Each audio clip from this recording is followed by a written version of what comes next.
I'm Paul Butler. I'm one of the client partners at New Leaf Training and Development, and I'm so excited to be joined today by Kristi Hobrecker, who is the Human Resources Manager with the City of Santa Clarita, where I'm delighted to say we've been located both as a business and as a home since we started in 2006.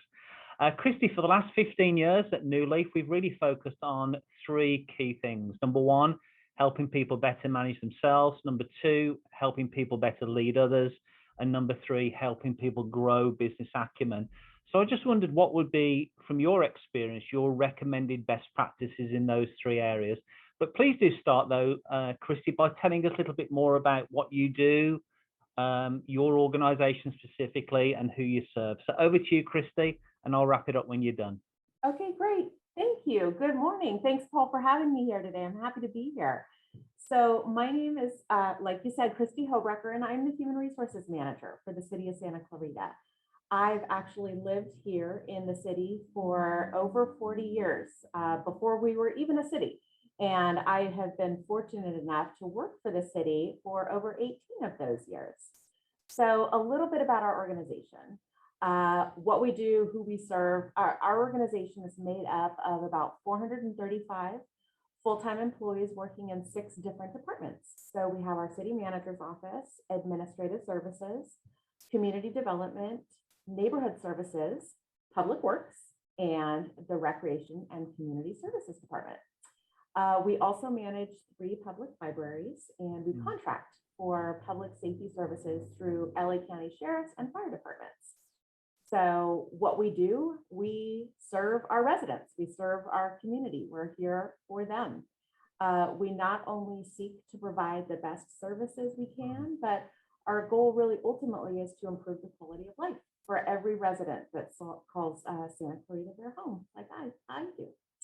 So our blueprint for this effort, I would say, is the city's next 5-year strategic plan, and we call it Santa Clarita 2025. This plan really guides our major work efforts over the next 5 years, and we're pretty excited about all of the new projects and programs and really facilities that we'll be providing our residents and our community. So I think that really speaks to kind of the growing business acumen that you mentioned.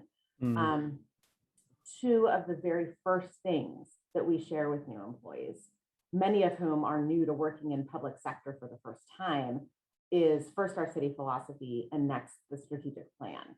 So I know to many, business acumen is understanding the finances behind a business or organization, or accounting, or maybe other functional areas of an organization. But to us, it's really more than that. It's critically important to understand the why and the how of what your organization does. So for us, our strategic plan is the how, and our city philosophy really is the why. When our employees really know and understand the why and the how of what they do, they're better able to make decisions that align with the goals we have for the organization. And part of that is making sure that everyone knows that no matter what their role is in the organization, whether they're a street maintenance worker, whether they're an engineer, whether they work with kids in our Camp Clarita program, they're critical to the success of our mission and what we do every day. I think that that's really important to remember, that no matter what change an organization is going through, is to focus on the individual. And it's deeply rooted in our philosophy statement and in our culture, but also in 5 core pillars that our city manager first rolled out when he became city manager. And those pillars are managing change, building trust, improving teamwork, providing exceptional customer service, and then reinforcing a culture of accountability.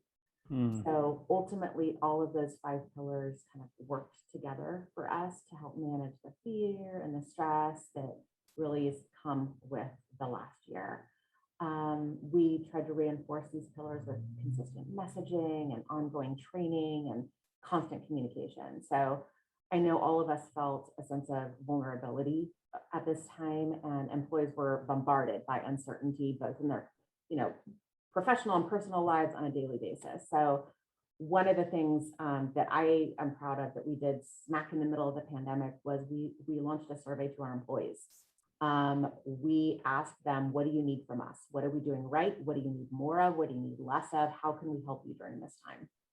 So when it really came to leading others, I think it's really important that messaging and efforts center around leading people and not things. Yeah, I love it. And then lastly, when you talk about better managing yourselves, better managing us as individuals, we believe that the best way to improve on self-management is kind of taking a holistic approach. So again, it's more than just training people on time management and business and writing and customer service. When employees feel, supported as a whole person, they're more present, they're engaged, they're more productive, and it's not just a check the box initiative. We talk about emotional intelligence and resiliency and mental health, and we have a formal wellness program and a wellness committee and access to mental health resources. So we try to really ensure that every city employee not only had access to those resources, but all of the other obvious things, PPE, plexiglass, everything. So one of the most important lessons is that employee wellness or overall well-being is really linked directly to the health of an organization and specifically to engagement and productivity. So again, lastly, ensuring employees remember the why and how of what they do every day, ensuring leadership really remembers that they're managing people and not things. And then lastly, helping employees remember that they're not just employees to us, but doing what we can to recognize and support their total well-being really benefits them and ultimately the organization.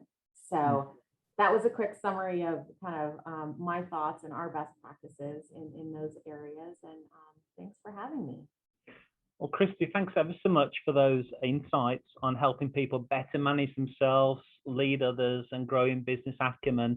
And as I say, as a resident of the city, not only for our home, but obviously also as our business. And I'm sure you know how proud I am of living here. As I said to Ken Strickland, the city manager, a number of times, I am an absolutely delighted customer from those two perspectives, residential and obviously business. So could I offer you a virtual high five? Virtual high five. I love it. Thanks ever so much. All right. Have a good one. Bye-bye.